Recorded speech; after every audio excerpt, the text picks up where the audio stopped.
with guitar, as soon as you hold one, whether it's old, new, or whatever, I always want to know what's the story it has to tell. When you grab an old guitar, right, I think about like how many songs it knows, or the places it's been, or the places it's traveled, or the things it's seen, just like a human being. And when you grab a new guitar, it's kind of the same thing. What's it going to say to you? What's it going to let out of you? What expression are you going to be able to conjure with it?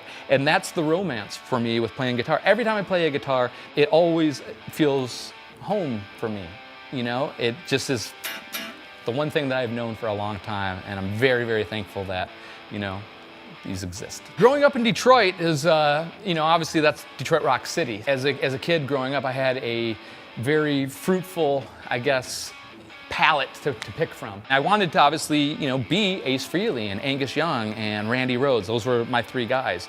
And the one common denominator with those three guys was they all had this on their headstock. By the time I was 16, I probably had 3 original bands and at least 2 cover bands, and playing all the time. And Detroit's a pretty tough town. I was playing in my cover band one night, and a guy came up and asked if I would want to come over and record on, into a computer, which at this time was kind of an unheard of thing, was recording into a computer. Like, what, you can do that, It ended up being recording for a then just kind of getting known hip-hop artist called Eminem. Led to 3 amazing years with a true genius. So, through doing sessions and playing in different groups and different bands and stuff like that, I met my singer Danny, and we formed a group in 2011 called We Are Harlot. And we wanted to go back again to our roots of rock and roll. It never changes when you're 16 years old and you're in the garage and your mom's flicking the lights because you're playing too loud or it's past midnight or whatever it is.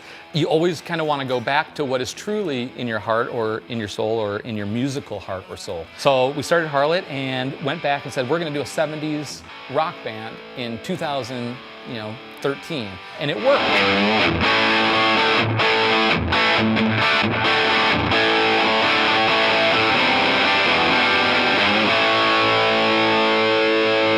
I'm here today checking out the beautiful 61 SG Standard in vintage cherry. Kind of like rock and roll, my love affair always went back to Gibson guitars for some reason. Maybe it was because the way it felt when I played one, or maybe it was because my heroes used them. Maybe it's the horns, the devil horns they call them, or what it is. Maybe, I would see that and I'd be like, there's something kind of rock and roll and maybe a little dark or scary about that, but I want that.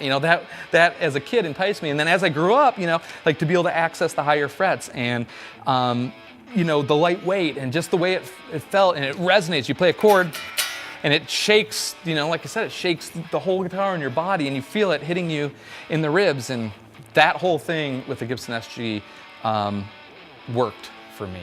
So, this guitar originally came out in 1960-61, and it's never changed, really. Incredible grain all over this, one-piece mahogany all the way through. The 61 SG has the slim tapered neck, so it's a little bit more of an ease for faster playing, but it's just such a comfortable feeling guitar neck. The sonic brutality coming out of this guitar are from the 61R and the 61T Burstbucker pickups. Super clear sounding, super punchy, super vibrant, everything you'd want in a Gibson SG. One of the facets of this guitar I love is I've always been a tailpiece and tune-o-matic guy. For me, doing like a lot of country bends and things like that, I love this tuning stability that you get with it. It's unparalleled. You can pretty much beat the heck out of this thing and it's gonna hold tune. So one of the things that I've always found that's mind-boggling with a Gibson SG is the amount of styles of music that can be performed or played on this guitar. I mean, we've had so many legends, from the great Duane Allman playing blues and slide to, as we talked about before, with Angus and Tony Iommi. Not only do you have 2 volumes and 2 tones and a rhythm and treble, of course, picked, but just you can pretty much, it's a sonic teleportation device to get whatever is in your head out. And I've just always found that that is a really magical aspect of a Gibson SG. To see Gibson and the way that they are making these instruments now is just unbelievable. It's the first time that I've been able to feel a new guitar that feels as amazing as a 50-year-old guitar. It felt right in my hands, and immediately I didn't want to let go of it, and all the things that are very important if you love guitar playing as much as I do. So yeah, I'm very honored and very thankful to be a part of what Gibson is doing and to be able to play these majestic guitars. It's a true honor.